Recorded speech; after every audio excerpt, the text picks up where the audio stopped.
Hi, my name is Laduma Nicol and a director of MaXhosa by Laduma. The collection that is launching next is pretty much based on MaXhosa evolving and borrowing from other cultures within South Africa.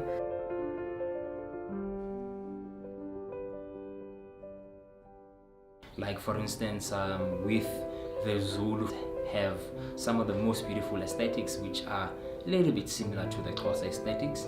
So we are styling some of our traditional pieces in Zulu, Swati and Tsonga silhouettes.